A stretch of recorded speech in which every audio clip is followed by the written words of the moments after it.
हंसने में मजा हो पर रोने का मजा और हंसने में मजा हो पर रोने का मजा और हो लुत्फ हंसी जीना तो मरने का मजा और हो लुत्फ हंसी जीना तो मरने का मजा और सहती है तभी रूहिया हंस करके सितम है सहती है तभी रूहिया हंस करके सितम है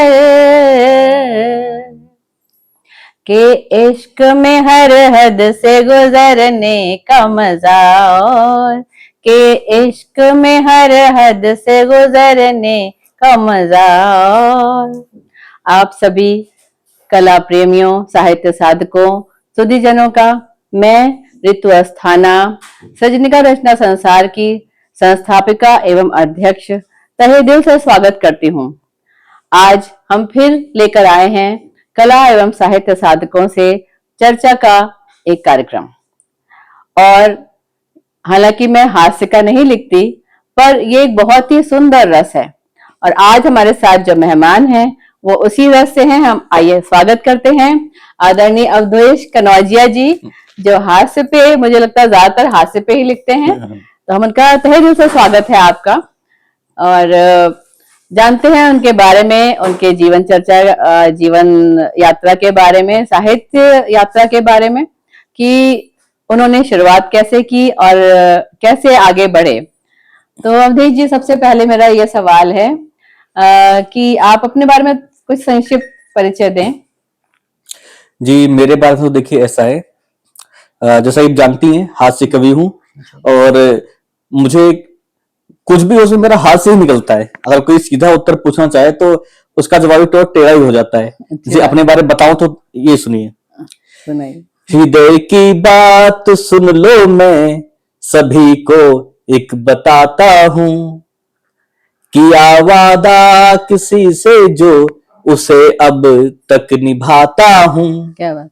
मुझे डॉक्टर ने बोला तुम कभी बाहर नहीं खाना, मुझे डॉक्टर ने बोला तुम कभी बाहर नहीं खाना, तभी से पैक करवा कर मैं अपने घर पे खाता हूँ। मतलब कहना मतलब ये है कि मैं जो वादा करता हूँ उसको निभाता अवश्य हूँ। मेरा मेन परिचय तो यही है। बहुत बढ़िया, बहुत ही मजेदार है और मुझे लगता है कि ये सबसे मुश्किल काम है। रुला तो लेता आदमी, आसानी से हंसा नहीं पाता जी। तो अवधेश जी मैं जानना चाहूंगी कि आपको हास्य लिखने की प्रेरणा कैसे मिली। आप सबसे पहले तो ये बताइए साहित्य की तरफ आपका रुझान कैसे हुआ। जी रुझान तो मेरा बताऊं बचपन से ही था। अच्छा। देखिए जैसे बताता हूँ कि जैसे स्कूल में जब सांस्कृतिक कार्यक्रम हुआ करते थे, जैसे 26 जनवरी हुई, 15 अगस्त हुआ या और अन्य कार्यक्रम में होते थे तो उसमें भाग लिया करता था मैं। अच्छा। अंतर इतना है कि उसमें स्वयं का लिखा नहीं पड़ता था, जैसे किसी बड़े अच्छे कवि की कविता है या कुछ और है। उसके अलावा छठी क्लास से जो संस्कृत कार्यक्रम होते थे संस्कृत भाषा के, जैसे श्लोकोच्चारण प्रतियोगिता हो गई या इसी प्रकार की प्रतियोगिता है, उसमें भाग लिया करता था जी। और फिर 10वीं क्लास में मैंने पहली बार अपना स्वयं का लिखा हुआ गीत जो है वो सुनाया था। अच्छा, तो अगर आपको याद है तो। हाँ मुझे याद है, मतलब आज आपने कहा तो मैंने ढूंढा वो, तो कंठस्थ तो नहीं है लेकिन वो देख के आपको पढ़ के सुना सकता हूँ मैं। हाँ, बिल्कुल सुनाइए। और ये जो हमारे सर थे जो तैयारी कराया करते थे उनको बड़ा अच्छा लगा था गीत, और अच्छा। जब मैं सुनाया था तो सभी को ने सराहा बहुत था और मुझे उसके लिए पुरस्कृत भी किया गया था। क्या बात तो मैं सुनाता हूँ लाइन में। ये मैंने उसका आधार लिया था, वैसे तो 10वीं जब मैं कर रहा था 2004 था, लेकिन 1999 में जो कारगिल युद्ध हुआ था तो उसको आधार लेकर के मैं लिखा था। ठीक, सुनाइए। आज हिमालय की सीमा ने फिर से तुम्हें पुकारा है, आज हिमालय की सीमा ने फिर से तुम्हें पुकारा है, बढ़ो जवानों फिर शत्रु ने भारत को ललकारा है। क्या बात। बढ़ो जवानों फिर शत्रु ने भारत को ललकारा है। और इसके बाद में फिर लिखता गया धीरे धीरे। वो लिखता क्या था, मुझे कॉपी है, सबसे लास्ट में लिख दिया कहीं पर कुछ। तो ये होते होते हाँ। कभी मंच की बात तो कुछ हुई नहीं। फिर अब आगे पढ़ाई वढ़ाई आगे बढ़ती गई तो लिखना कुछ कम हुआ। फिर समय ऐसा आया, सोशल मीडिया का जब फेसबुक बहुत ज्यादा लोग इस्तेमाल करने लग गए थे, फिर एक संस्था जुड़ा था उस समय में, तो फिर दोबारा मैं ये क्रम पर चालू किया, तो लिखते फिर आप देखिए नहीं। ठीक है। और आज आप काफी अच्छा लिख रहे हैं। मैं जानना चाहूंगी कि जैसे हास्य आप कहाँ से उठाते हैं, मतलब ये मतलब दिन प्रतिदिन के जो ये अनुभव से, या फिर कहीं पढ़ के, कैसे हास्य देखिए ऐसे निकलता है, मतलब हमें क्या ना, हास्य कवि के लिए सबसे बड़ा जो मुश्किल कार्य होता है वो होता है कि उसके लिए बिंदु का मिलना, पॉइंट्स का मिलना, ये बहुत मुश्किल कार्य होता है। अब जैसे कि लेकिन मिल जाते हैं कभी विषय का मिलना, जैसे कि रास्ते में जा रहे हम चलते कुछ ऐसे दृश्य देख लिए, या हम टीवी में कुछ देख रहे हैं, वहां कुछ दृश्य दिख गया दिमाग में, हाँ ये पॉइंट बढ़िया है, इस पे हम लिख सकते हैं। बिल्कुल। अब जैसे कि एक आपको बताऊं मैं,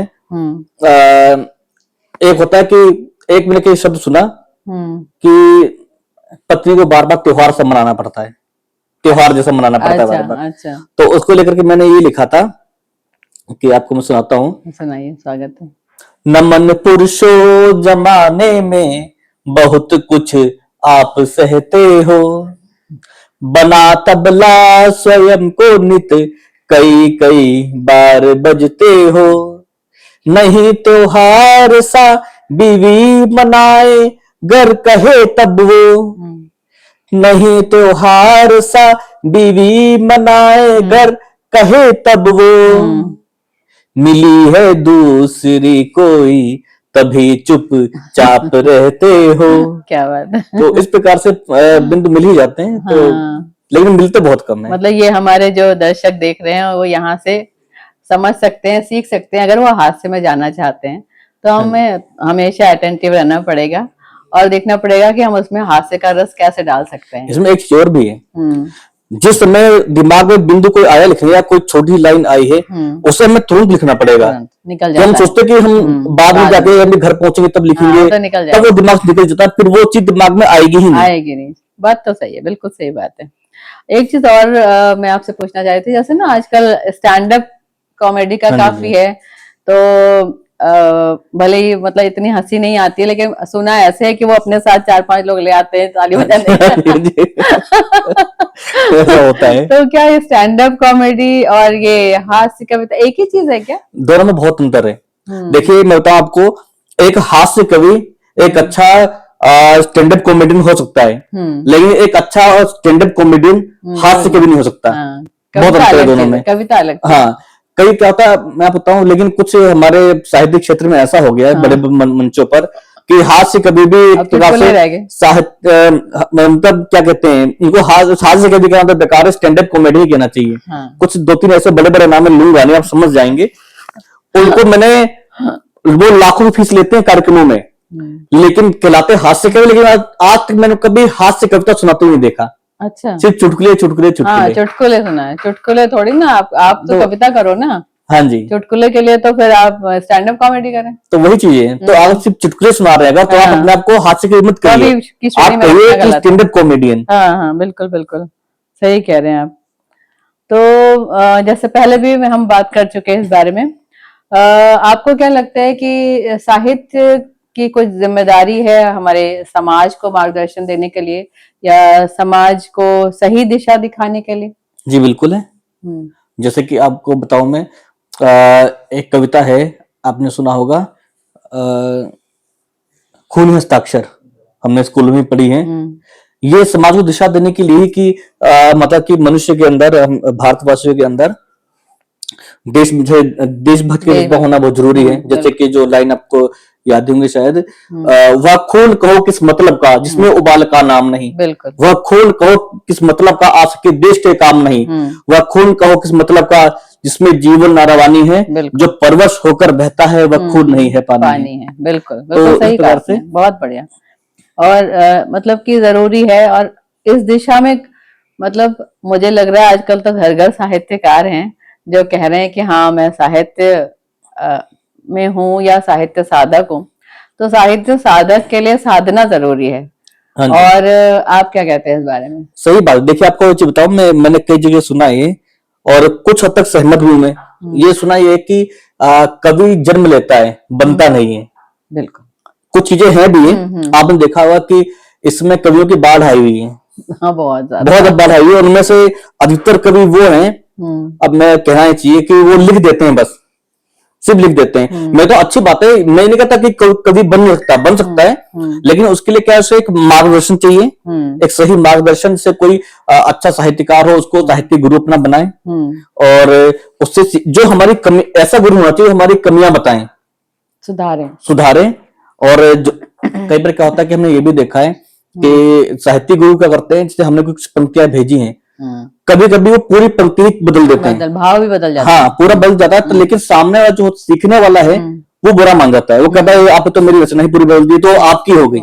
ऐसा नहीं है, आपकी रचना ही वो, उसने भाव, आपके पूरे शब्द बदल दिए हैं, वो लेकिन भाव वो इसलिए बदले हैं कि कल को आप जब स्वयं लिखेंगे जब, तो आपको इस तरह से लिखना है, इस तरह से लिखना। हाँ, आपको मार्गदर्शन दे रहे हैं वो, आप उसके कहने से आप चलेंगे, जैसा वो कहें वैसे ही चलेंगे अगर, तो एक दिन आप सफल साहित्यकार जरूर बनेंगे। बिल्कुल बिल्कुल सही कहा आपने, बहुत ही सुंदर बात कही आपने। इससे जुड़ा एक मेरा सवाल है, क्या आपके भी साहित्यिक गुरु हैं कोई? जी बिल्कुल है, आप शायद उनको जानते भी हैं। क्या नाम? हमारे परम मित्र भी हैं, और बड़े भाई भी हैं, विक्रम मिश्र अनगढ़ जी।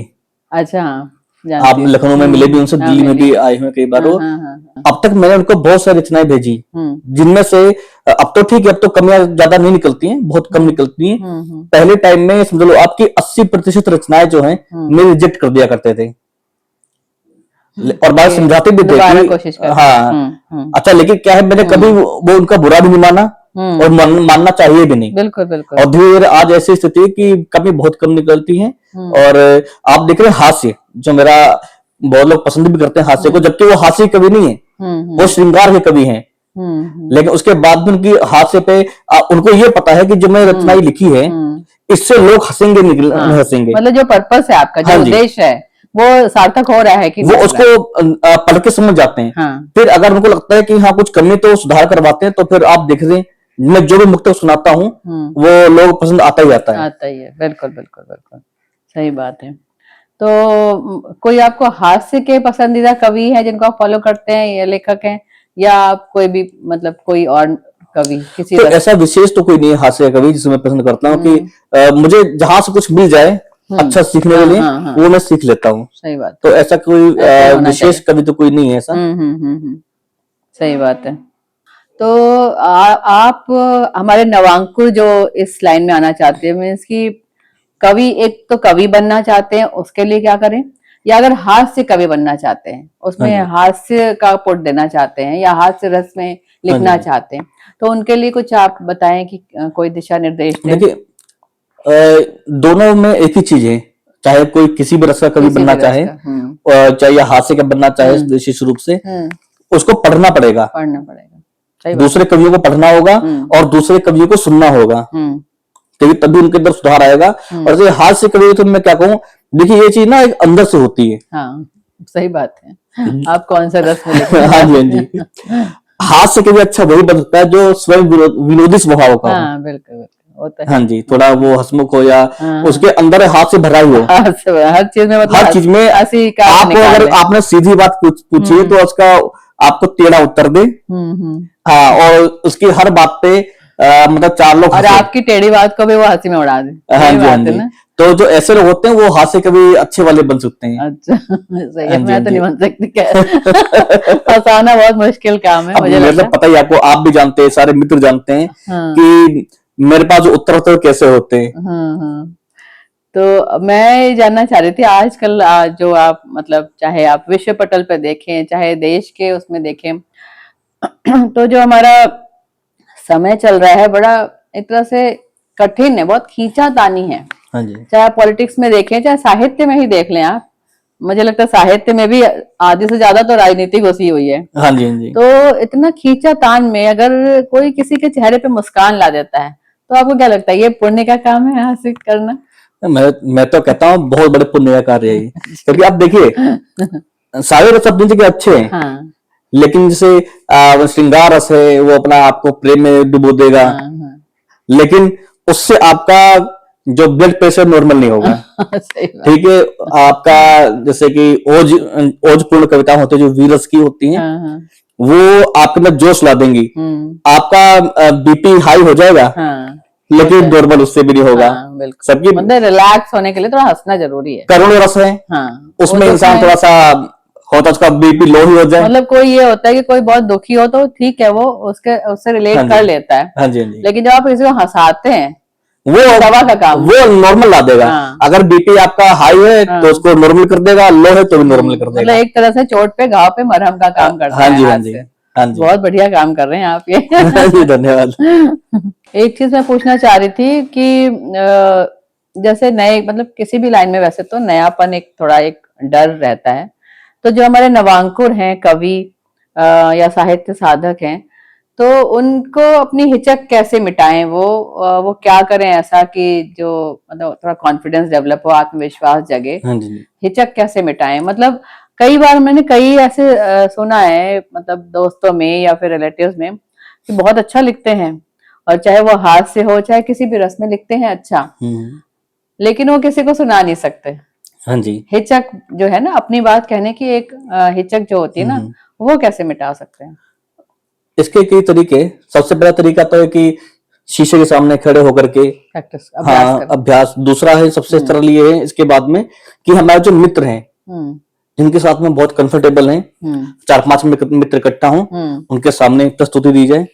उसके बाद में तीसरा स्टेप है, अगर समय मिले कहीं काव्य गोष्ठी में, तो काव्य गोष्ठी में थोड़ा अपना तो काव्य गोष्ठी में थोड़ा सा आपको शुरू में लगेगा, जो नया जो भी नवांकर कवि है शुरू में उसको लगा थोड़ा अटक के बोल रहा है, या जैसे मेरे साथ भी करनी थी पहले कि ऐसा लगता है कि समय कम है और जल्दी दी बोलना है। तो कई बार ये गलती करते हैं नवांकर कवि ना, कविता जल्दी दी कर देते हैं, जल्दी खत्म करके हाँ। और सोचते कुछ है कि हम सुनाएंगे ये, लेकिन मंच पे आते आते वो कुछ और सुना देते हैं। सही बात। ये भी जो हम घबराहट होती हाँ, है, जिसका अभ्यास करके गए हम सुनाना वही चाहिए, और प्रयास हो कि याद करें। लेकिन कभी कभी हाँ याद करना तो बहुत जरूरी है। कभी कभी ये होता है ना कि माहौल के हिसाब से आपको वो बदलना पड़ता है वहां पे, वो बहुत कम ऐसा होता है।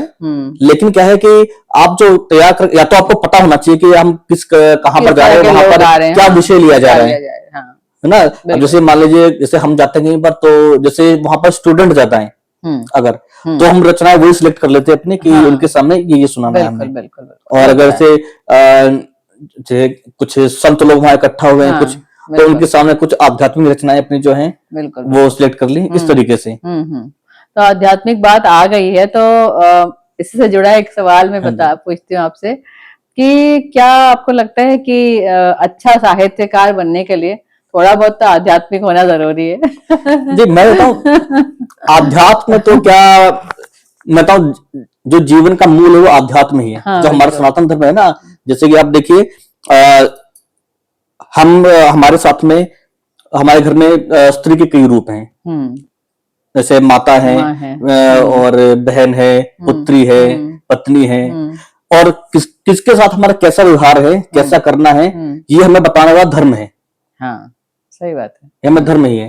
तो आध्यात्म का पर्याय ही धर्म एक प्रकार से, तो इसका तो हमारे जीवन में होना बहुत आवश्यक है। अब जैसे मैं अपने बारे में बताऊं, कोई लोग पूछते कि भाई खुश कैसे रहते हो इतना, तो मैं उनसे एक बात कहता हूँ, दूर हुई सब चिंता, दूर हुए सब क्लेश, दूर हुई सब चिंता, दूर हुए सब क्लेश, श्यामा जो के राज में मौज करे अवधेश। क्या बात है, बहुत बढ़िया बहुत बढ़िया। तो मतलब और फिर ठीक है, हम धर्म से जोड़ भी सकते हैं। मुझे ऐसा लगता है कि इससे भी और ऊंचा सोचे तो हम इंसानियत से अगर जोड़ें, वो ठीक इंसानियत तो ठीक है, हाँ। लेकिन मैं बताऊं इंसानियत का अर्थ ही बताऊं, कई लोग से सहमत हो ना हो, इसका अर्थ ही सनातन धर्म है। क्योंकि देखिए हाँ, वो सब मूल है ना हर धर्म का। हम देखिए सबके अपने ग्रंथ हैं, वो ठीक है, हाँ। लेकिन आपको एक चीज जो हमें सनातन धर्म में देखने को मिले, कहीं देखने को नहीं मिलेगी। जैसे गीता में भगवान कृष्ण क्या कहते हैं, वसुधैव कुटुंबकम, पूरी पृथ्वी हमारे परिवार है। बिल्कुल बिल्कुल, आपको यही बात कहने वाला शायद कोई मिलेगा। यही आध्यात्म, मतलब किसी भी आप मतलब किसी भी पॉइंट को लेकर के किसी भी धर्म या मतलब जाति वर्ग में क्यों बांटना है, हम यही जानते हैं। हम कहते हैं वसुधैव कुटुंबकम, हमारा पूरी धरती हमारा घर है। अशांति वहां होती है जहां वो कहता है कि हमारा धर्म श्रेष्ठ है, तुम्हारा खराब है। बस बस बस। वहीं पर और फिर ये खराब होती है। कॉमन मैन का काम नहीं होता है, वो हाँ अलग जी। ही लोग होते हाँ हैं, जी, हाँ जी। उसके विषय में हमें चर्चा करनी नहीं चाहिए। हाँ जी, हाँ जी, बिल्कुल। अच्छा, मैं ये पूछना चाह रही थी कि आप दिल्ली एनसीआर की कितनी संस्थाओं से जुड़े हैं, और आपको लगता है कि संस्थाओं का जो काम है, जो उचित कार्य कर रही हैं वो लोग, अच्छा काम कर रही हैं वो, या मेहनत कर रही हैं? मतलब पहले तो आप ये बताइए कि संस्था का उद्देश्य क्या होना चाहिए? अब साहित्यिक संस्था का उद्देश्य तो ये होना चाहिए कि वो साहित्य की सेवा करे और साहित्य की चीजों को ही आगे बढ़ाए। सिर्फ यहीं तक ना हो, सिर्फ काव्य गोष्ठी ही करा रही हो, सिर्फ यहीं तक नहीं।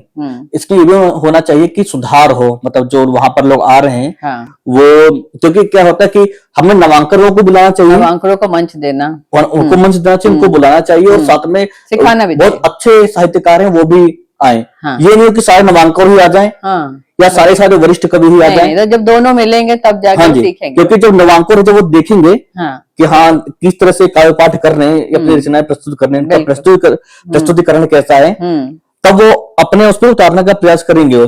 तो एक तो ये होना चाहिए, और दूसरा कि हम ये भी संस्थाएं कर सकती हैं कि सिखाने के लिए कुछ नए कार्यशालाएं चलाएं, ये वो कर सकती हैं। बहुत संस्था ऐसा कर रही हैं। तो ये करना चाहिए वैसे, जहां तक है।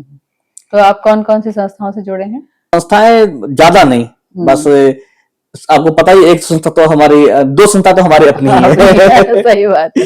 एक तो सुभाषितम है, बिल्कुल बिल्कुल, उससे, और एक जो आप चला रहे हैं सृजनिका, इससे, और एक हमारे मित्र हैं पूजा भारद्वाज जी, डॉक्टर पूजा भारद्वाज जी, बहुत अच्छा कार्य कर रहे हैं, लम्हे जिंदगी की उनकी संस्था है। तो वो भी नवांकुरों को भी बहुत ज्यादा मंच दे रही है, और वरिष्ठ साहित्यकार हैं जो उनके कार्यक्रम मंचों कभी भी आते हैं। अरे वाह। हाँ, तो अच्छा कार्य कर रही हैं वो। बहुत अच्छी बात है। मतलब कि अगर जो मन से करता है, मुझे लगता है उसके रास्ते अपने आप भी बनते भी हैं जी, ईश्वर बनाते हैं उनके रास्ते जी। बिल्कुल सही बात है।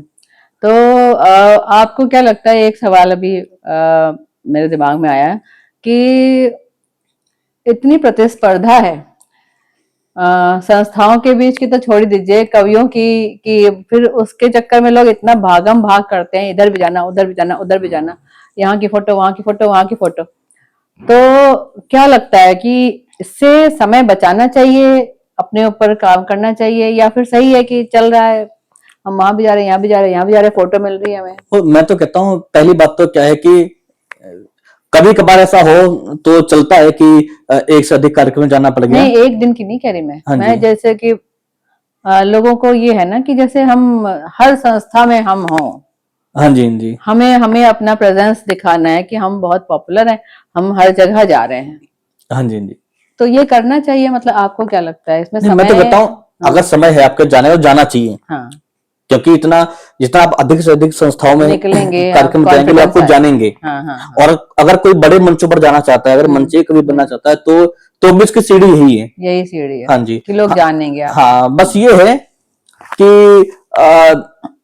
एक चीज के खिलाफ जो मैं हूँ, कि पैसे देके काव्य पाठ करना जो होता है, वो थोड़ा सा फिर आपका एक तरह से एक जो स्तर है थोड़ा गिरा देगा। वो उनको ये लगेगा कि ये तो पैसे देके जो मंच की बात कर रहे हैं। हाँ जी, पैसे देके मंच पर जो है ना, वो ठीक नहीं होता है।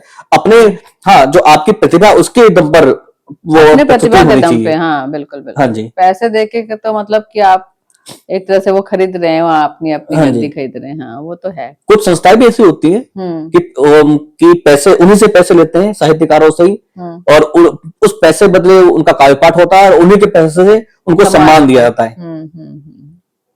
तो वही है कि भेड़ चाल तो है इसमें भी, संस्थाओं के नाम पे भी। इसमें देखिए, एक चीज और बोलना चाहूंगा मैं।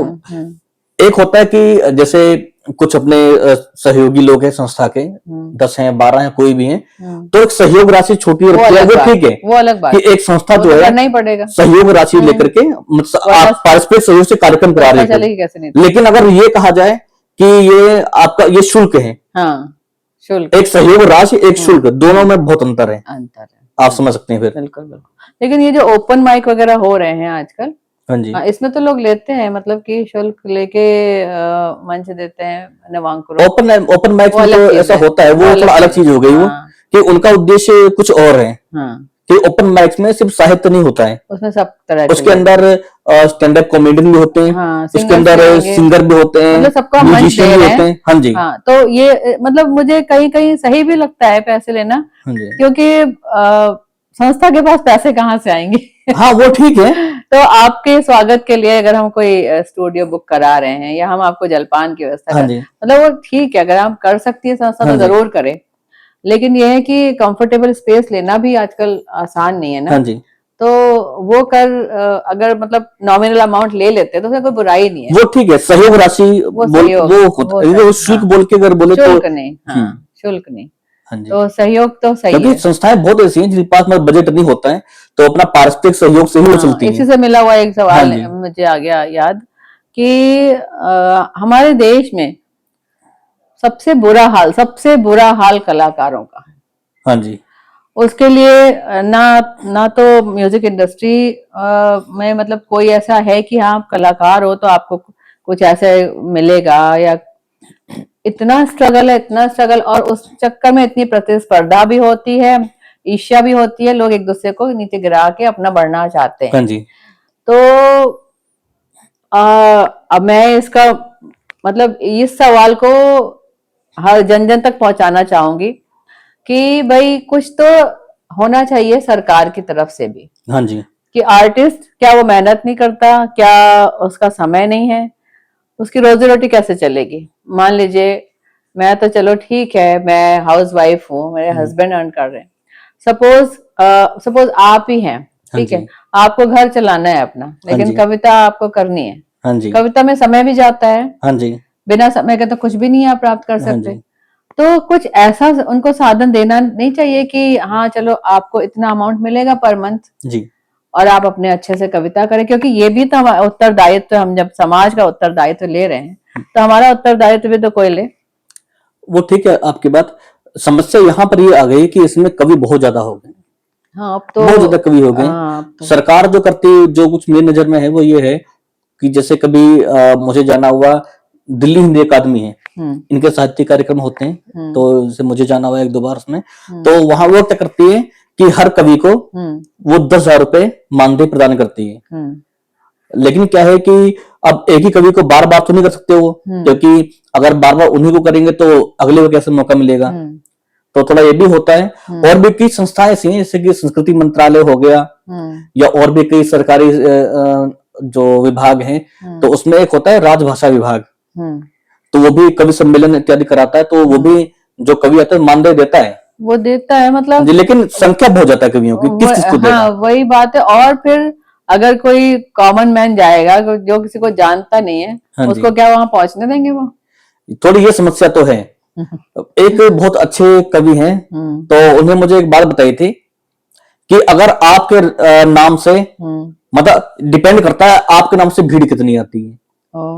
अगर आपके नाम से बहुत अच्छी खासी भीड़ आ सकती है अगर, तो आपको मुंह मांगा मानदेय मिलेगा। अच्छा, ऐसा भी होता है। गवर्नमेंट से या वैसे? वैसे ही जो आयोजक करवाते हैं उनमें, जो आपने देखा होगा कि कुछ लोग ऐसे होते हैं कि उनका नाम अचानक बहुत उठ जाता है, और उनको सोशल मीडिया पे लोग बहुत फॉलो करने लग जाते हैं, और उनको फिर राजनीति में नहीं फंसते, फिर वो होता कई बार कि होता है कुछ लोग होते हुए आगे नहीं आने देना चाहते, वो पीछे पे सारी हट जाती हैं, फिर आयोजक सीधा उनसे संपर्क करते हैं। इसका मतलब घूम फिर के सारी बातों के का निचोड़ ये निकला कि हमें अपने काम पे ध्यान देना। हाँ जी, हाँ जी, तो मतलब मेहनत करनी चाहिए। तो हाँ आप ही की तरफ से एक संदेश आप बताइए, हमारे जो नवांकुर हैं जो साहित्य में आना चाहते हैं, मैं ये नहीं कह रही कि हास्य रस ही, हास्य तो वो देखेंगे कि उन्हें क्या लिखना है, श्रृंगार लिखना, हास्य लिखना, ओज लिखना है या करुण रस में लिखना है।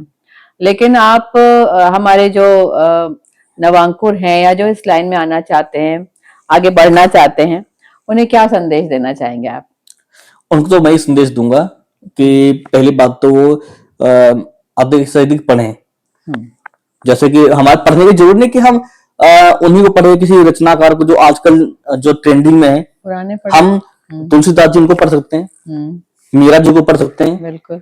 मैं अपनी बात बताऊं ना अगर, तो बचपन से रामचरितमानस पढ़ता था मैं, तो जो मुख्य रूप से प्रेरणा में लिखने की मुझे वहीं से मिली। वहीं से मिली। पहले क्या था, मैं लिखता था जैसे उसको लय पकड़ करके, हाँ हाँ जैसे चौपाई के लय अच्छा पकड़ के, दोहे के लय पकड़ करके। हाँ हाँ अब जैसे बाद में विधान सीखा उनका, वो अलग बात है। हम्म और उसमें भी जब मैं लिखता था लय पकड़ के, तो अब पुरानी रचना को उठाता हूं मैं अगर, तो लगभग लगभग मात्राओं को बिल्कुल करीब क्योंकि निकलता आप है। गुनगुना के लिखते हैं तो हाँ वो जी। बहर में आ तो जाता है हम इस तरह से भी कर सकते हैं। हाँ हाँ तो सबसे पहला काम है पढ़ना, पढ़ना और वही कि और जो मंझे कवि उनको सुनना। हाँ हाँ जी, अच्छे लोग, अच्छे जो कवि हैं हाँ जी, उनको सुनना, उनको पढ़ना सुनना बहुत जरूरी है। बहुत जरूरी है, और और आजकल अभ्यास। हाँ सही कहा आपने। हाँ मतलब आजकल की जो पीढ़ी है, क्योंकि सब कुछ तो मोबाइल पे है, हाँ इतना जी। समय निकल जाता है रील और इसमें हम्म, कि खाली उनका ही नहीं सबका ही कह रही हूँ। तो अगर आपको कुछ करना है तो थोड़ा सा सोशल मीडिया से दूर भी रहना पड़ेगा, हाँ जी। देखना भी पड़ेगा कि क्या चल रहा है। और अब किताबें ज्यादा साथ देंगी आपका हाँ जी। हर लाइन में, मुझे लगता है। मैं तो कहता हूँ सोशल मीडिया का भी उपयोग कर सकते हैं इस चीज में। जैसे मैं बताऊँ अपना, जैसे मैं हाथ से कवि हूँ, तो आप जैसे कि इंस्टाग्राम है या जो फेसबुक है, तो उसमें रील्स आती है ना, अगर कि मेरी आदत जो देखने की, तो जो रील, जो फनी रील है ना, कोई बार विषय मिल जाता है कई बार। फनी रील्स वही मेरे पास आती हैं सारी। हाँ क्योंकि आप वो देखते हैं तो हाँ जी, हाँ जी, तो हाँ, वही आती है मेरे पास, तो उसमें मुझे विषय को ना कभी मिल विषय जाता मिल है। जाता है। ये बात तो सही कही हाँ आपने। जी, तो कई इसका बार सदुपयोग कर सकते हैं हम। दुरुपयोग करना, सदुपयोग करना हमारे ये हाथ में आपके है। ऊपर है। हाँ हाँ जी, बिल्कुल बिल्कुल। तो मतलब कि हमारे पर टेक्नोलॉजी तो हमारी सुविधा के लिए बनी है, हाँ जी, ये आपके ऊपर है कि आप उसका सदुपयोग करते हैं या दुरुपयोग। हाँ जी। तो बहुत अच्छा लगा अवधेश जी, बहुत बहुत धन्यवाद। ये बहुत ही सुंदर इंटरव्यू रहा, और फिर मिलेंगे। आप सभी को बहुत बहुत नमस्कार, धन्यवाद। धन्यवाद।